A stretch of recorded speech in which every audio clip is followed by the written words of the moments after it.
Hey guys, Brian here from Wired to Fish.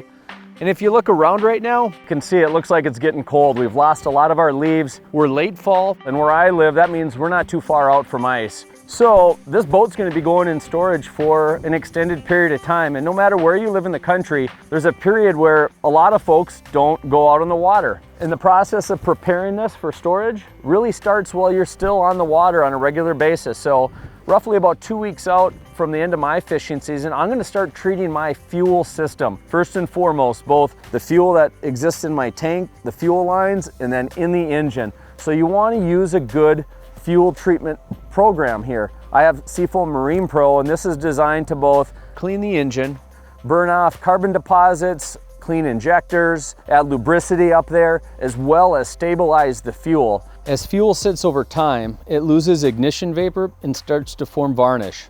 The other thing is too, if you have ethanol in your fuel, that's a bad thing for hoses and different connections within an engine. So a good treatment is gonna stabilize that fuel to prevent that breakdown of the fuel. The nice thing about the Seafoam product is it's 100% petroleum derived, so there is no using too much of it. You don't have to get crazy with ratio. So I got a quarter tank of fuel right now. I'm gonna dump a full can in. You can use 1 can, you can use 2 cans, you can use 5 cans. But generally speaking, those last couple outings, I'll put in a can or 2, and I'm gonna run it at a higher concentration in my fuel tank and engine and get better performance.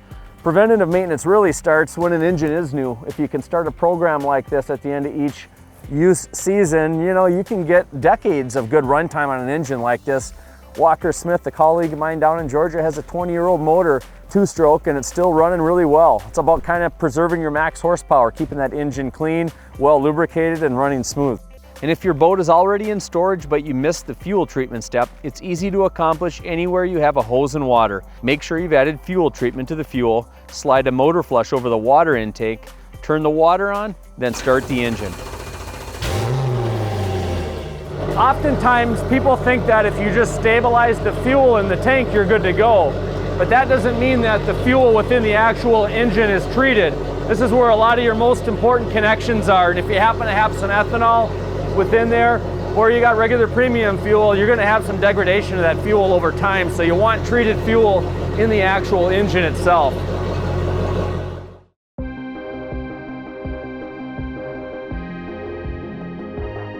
Most outboard motor maintenance schedules specify an oil and gear lube change as part of the 100-hour maintenance interval. Whether you reach 100 hours in a season or not, it's best practice to change both the engine oil and gear lube. The primary reason for this is water in the engine crankcase or gear case can happen. If this water freezes during the off-season, you're at risk for some costly repairs. Draining, then refilling both the engine oil and gear case with fresh lubricant helps to eliminate the water risk in these critical engine areas. If it's a do-it-yourself job, just be sure to follow the engine maintenance manual.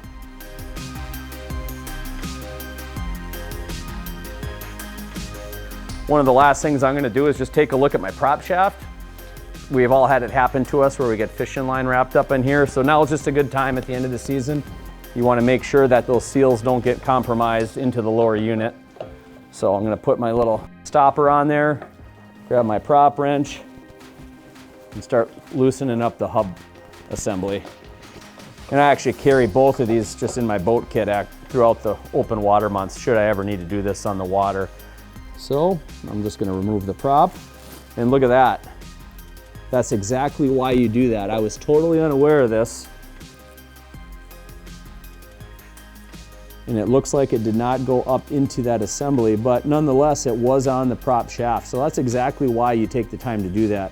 Fishing line can damage the rubber prop shaft seal and allow water to enter the gear case, which can damage the gearing. Before I put it back on, I'm just gonna put a little bit of marine lubricant on there and just do a reinstall on that hub. And that's just checking your prop shaft, and in that case, I mean, that's legit. I'm glad I did that. Kind of as part of just good preventative maintenance on the engine mechanism is greasing your Zerk fittings. We've done our 100-hour maintenance here, but I'm just going to hit these Zerks too, and what that does is it forces fresh grease in, removes any old grease that could have a little bit of water buildup in it. Just good preventative maintenance to do once a year. I'm happy with that. I'll follow up with the rag just to remove that excess grease. And then I have one more right here on the steering mechanism. You can see that old grease. It's done its job over the course of the year. All right, good to go. Simple step. And to wrap up the engine, give your power trim and tilt reservoir an inspection for fluid level and condition. Top off with fresh lube if it's low. Also inspect for color. Pink or milky fluid indicates water, so there may be a leak in the system. If you run into this, have a dealer inspect the trim pump.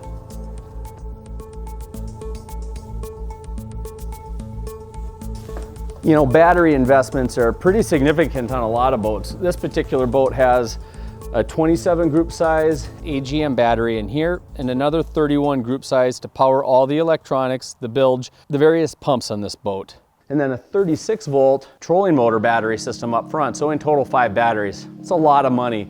And if I take care of the batteries during the off season, they'll give me more longevity. A couple different ways you can approach batteries. This boat is equipped with a precision charger that has a sensing technology that allows me to keep my charger plugged in and then always keep those batteries topped off. So if you have the luxury of heated storage, that's the ideal conditions for the batteries. And I just literally keep them charged all year. I'll go up periodically and just look at the lights flashing. Could be outside in a pole barn, cold storage, plug it in, you're good to go. Another good way to handle batteries is to actually remove them from your boat. Top them off with distilled water, and then just use a little standalone charger and top off each individual battery, and then store them in your garage. If you live down south, they're probably plenty fine in your garage. Where I live, it gets really cold and you'll freeze your batteries. I've lost enough batteries that way to learn the hard way. I'll either put them, you know, in a basement, or in my case with a heated garage, I just keep them out on the garage slab or overhead storage.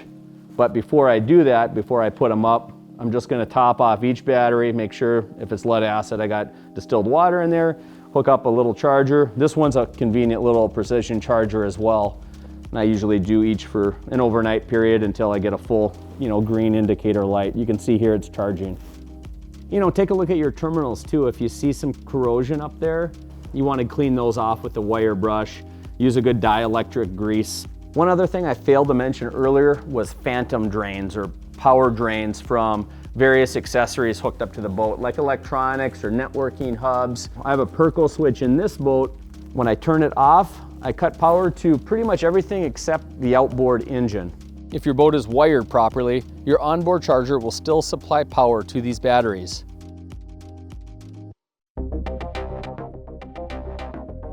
Putting boats into storage clean and dry reduces chances of damage due to rodents or damage caused by freezing water. Start by giving the exterior a thorough cleaning. It's always nice to start this season with a clean boat. For the interior, I remove all contents and vacuum and hand wash each storage compartment with mild dish soap. Again, clean compartments and a few dryer sheets keep rodents at bay as well as mold and mildew. Drying is a critical final step. Place a high power fan over the aft porthole and open up some bow storage to allow air to circulate and dry out the lower hull. This also dries out your bilge pump and electrical components that may be in contact with water. I then position fans topside to dry out any remaining water or moisture in storage compartments and decking. Lastly, store your outboard in the down position to drain any residual water that may be in the cooling system.